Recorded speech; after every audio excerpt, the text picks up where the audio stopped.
नमस्कार दोस्तों, आप सभी का स्वागत है AP education centre YouTube channel पर। मेरे प्यारे साथियों, ये जो आज आपकी क्लास होने वाली है, ये रेलवे एग्जाम की मोस्ट इम्पॉर्टेंट क्लास होने वाली है, जो आपके परीक्षाओं में 100% प्रश्न जो है बार बार पूछे जाते हैं। मैं कहूँगा कि अगर आपको अंतिम रूप से सिलेक्शन लेना है 2025 में, तो पूरा वीडियो ध्यान से देखना होगा और बातों को समझना होगा। तो आज इस वीडियो का जो टॉपिक रहेगा दोस्तों, ये है फिजिक्स। अगर वीडियो पसंद आए, अच्छी लगे, तो वीडियो को लाइक कर दीजिएगा और साथ ही साथ चैनल को भी सब्सक्राइब कर लीजिएगा।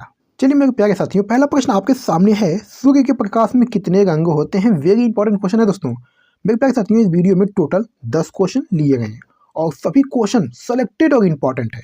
अगर आपको किसी भी प्रश्न का आंसर पहले से पता है तो अपना स्कोर कमेंट बॉक्स में जरूर बताइएगा, ठीक है? तो चलिए इस प्रश्न का सही आंसर देने का प्रयास करिएगा। सूर्य के प्रकाश में कितने रंग होते हैं? तो मेरे प्यारे साथियों, सूर्य के प्रकाश में 7 रंग होते हैं, यानी पहले प्रश्न का राइट आंसर ऑप्शन सी हो जाएगा। दोस्तों हमसे बता दें कि सूर्य का रंग जो है ये सफेद होता है। सूर्य का प्रकाश विद्युतीय चुंबकीय विकिरण होता है। सूर्य के प्रकाश में कई तरह की तरंगे होती हैं। सूर्य के प्रकाश में मौजूद रंगों की तरंगे सूर्य के तापमान और गुणवत्ता पर निर्भर करती है। प्रकाश को अलग करने के लिए प्रिज्म का इस्तेमाल किया जाता है।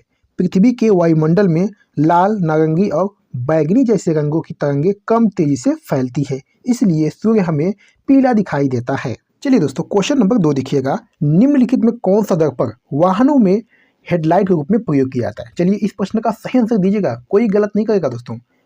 इस प्रश्न का सही आंसर क्या हो सकता है? कौन सा दर्पण है जो वाहनों में हेडलाइट के रूप में प्रयोग किया जाता है?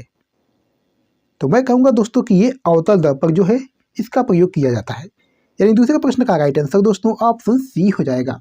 मेरे प्यारे साथियों, आपको बता दें कि अवतल दर्पण प्रकाश की किरणों में एक बिंदु पर केंद्रित करता है। जब हेडलाइट का बल्ब अवतल दर्पण के फोकस पर रखा जाता है तो यह प्रकाश को अनंत दूरी तक फैलाता है।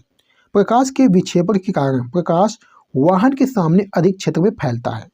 अवतल दर्पण एक अभिसरण दर्पण होता है दोस्तों। चलिए मेरे प्यारे साथियों, क्वेश्चन नंबर 3 देखिएगा। जो लोग बाइफोकल लेंस पहनते हैं उनमें क्या होता है? बहुत ही महत्वपूर्ण प्रश्न है दोस्तों। जो लोग बाइफोकल लेंस पहनते हैं उनमें क्या होता है? तो मेरे प्यारे साथियों, उनमें निकट दृष्टि दोष होता है, यानी तीसरे प्रश्न का राइट आंसर ऑप्शन सी हो जाएगा। चलिए मेरे प्यारे साथियों, क्वेश्चन नंबर 4 देखिएगा। किस घटना के कारण साफ आकाश का रंग जो है नीला होता है? देखिए बहुत ही महत्वपूर्ण प्रश्न दोस्तों। इस प्रश्न का सही आंसर दीजिएगा, कोई गलत नहीं करेगा।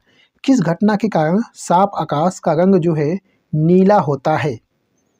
मैं कहूँगा दोस्तों कि ये प्रकाश परिकिरणों के कारण होता है, यानी चौथे प्रश्न का राइट आंसर दोस्तों ऑप्शन सी हो जाएगा। मेरे प्यारे साथियों, आपको बता दें कि सूरज की रोशनी में कई रंग होते हैं, जैसे लाल, पीला, हरा, नीला, बैगनी, सिंघला और अन्य सभी रंगों की रोशनी मिलकर जो है सफ़ेद रोशनी बनाती है।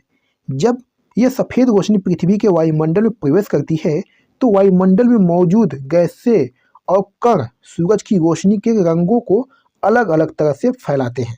नीला प्रकाश छोटी तरंगों के रूप में यात्रा करता है, इसलिए यह अन्य रंगों की तुलना में ज़्यादा बिखरा हुआ होता है।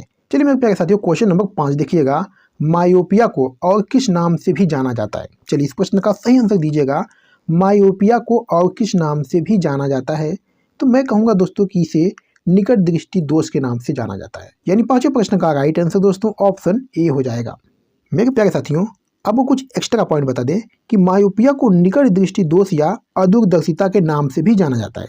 यह एक आम नेत्र रोग है। मायोपिया में पास की चीजें तो साफ दिखती है, लेकिन दूर की चीजें जो है दोस्तों धुंधली दिखती है।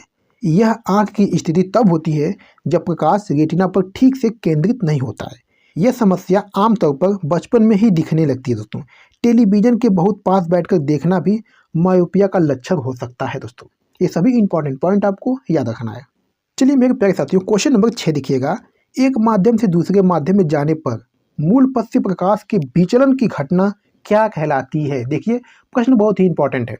मेरे प्यारे साथियों, अगर आपको वीडियो पसंद आ गई है, अच्छी लग रही है, तो वीडियो को लाइक करते हुए चलिए इस प्रश्न का सही आंसर देने का प्रयास करिएगा। एक माध्यम से दूसरे माध्यम में जाने पर मूल पथ से प्रकाश के विचलन की घटना क्या कहलाती है?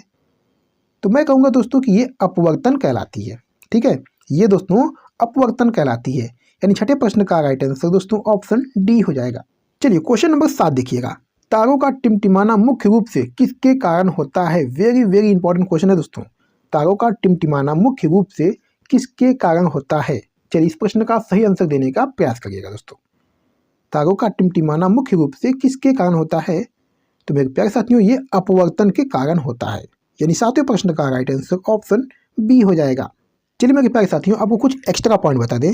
जब दूर के तारे से प्रकाश हमारी वायुमंडल से गुजरता है तो वह कई बार अपवर्तन से गुजरता है दोस्तों। इस दौरान कुछ प्रकाश किरणें सीधे हम तक पहुंचती हैं, जबकि कुछ हमसे दूर और फिर हमारी ओर बंकन करती हैं। ये इतनी तेजी से होता है कि टिमटिमाहट का असर दिखाई देता है। सूर्य और चंद्रमा में टिमटिमाहट का असर नहीं होता, क्योंकि ये पृथ्वी के बहुत करीब हैं और बड़े दिखाई देते हैं। वहीं तारे बहुत दूर होते हैं और हमें बिंदु आकार के रूप में दिखाई देते हैं, इसलिए उनमें क्या होता है दोस्तों, टिमटिमाहट का असर दिखता है। ठीक है, चलिए मेरे प्यारे साथियों, क्वेश्चन नंबर 8 देखिएगा। पनडुब्बियों में समुद्र स्तर से ऊपर की चीजें देखने के लिए निम्न में से किस उपकरण का प्रयोग किया जाता है? बहुत ही महत्वपूर्ण प्रश्न है दोस्तों, ये आपके परीक्षाओं में बार बार पूछा जाता है। पनडुब्बियों में समुद्र स्तर से ऊपर की चीज़ों को देखने के लिए किस उपकरण का प्रयोग किया जाता है? तो मैं कहूँगा दोस्तों कि ये पेरिस्कोप का प्रयोग किया जाता है। ठीक है, यानी 8वें प्रश्न का राइट आंसर ऑप्शन डी हो जाएगा। पनडुब्बियों के ऊपर दोस्तों ऐसा लगा होता है जिसे पेरिस्कोप कहा जाता है, आपको ध्यान देना है। चलिए मेरे प्यारे साथियों, क्वेश्चन नंबर 9 देखिएगा। मरीजों के दांतों की बड़ी तस्वीर देखने के लिए दंत चिकित्सक किस दर्पण का प्रयोग करते हैं? चलिए इस प्रश्न का सही आंसर दीजिएगा, कोई गलत नहीं करेगा। मरीजों के दांतों की बड़ी तस्वीर देखने के लिए दंत चिकित्सक किस दर्पण का प्रयोग करते हैं? तो मैं कहूँगा दोस्तों कि ये अवतल दर्पण का प्रयोग करते हैं। यानी 9वें प्रश्न का जो राइट आंसर हो जाएगा वो ऑप्शन डी हो जाएगा। चलिए मेरे प्यारे दोस्तों, इस वीडियो का लास्ट क्वेश्चन है, आंखों में प्रवेश करने वाले प्रकाश की मात्रा को किसके द्वारा नियंत्रित और विनियमित किया जा सकता है? चलिए इस प्रश्न का सही आंसर दीजिएगा, कोई गलत नहीं करेगा। प्रश्न बहुत इंपॉर्टेंट है दोस्तों। आंखों में प्रवेश करने वाले प्रकाश की मात्रा को किसके द्वारा नियंत्रित और विनियमित किया जा सकता है? तो मैं कहूँगा दोस्तों ये पुतली के द्वारा किया जा सकता है। यानी 10वें प्रश्न का राइट आंसर दोस्तों ऑप्शन सी हो जाएगा। मेरे प्यारे साथियों, आपको बता दें कि आंखों में प्रवेश करने वाले प्रकाश की मात्रा को आइरिस नियंत्रित करता है। आइरिस आंख के अंदर मौजूद एक पुतली वृत्ताकार झिल्ली होती है। ये पुतली के आकार को नियंत्रित करती है, जिससे आंख में प्रवेश करने वाले प्रकाश की मात्रा नियंत्रित होती है। ठीक है, तो ये इंपॉर्टेंट पॉइंट दोस्तों आपको याद रखना है। तो मेरे प्यारे साथियों, वीडियो को यहाँ पर समाप्त करते हैं। और आपने 10 प्रश्नों में से कितने प्रश्न के आंसर पहले से सही किए हैं, अपना इसको कमेंट बॉक्स में जरूर बताइएगा। तो चलिए फिर मिलते हैं आपसे अगली वीडियो में, तब तक के लिए धन्यवाद।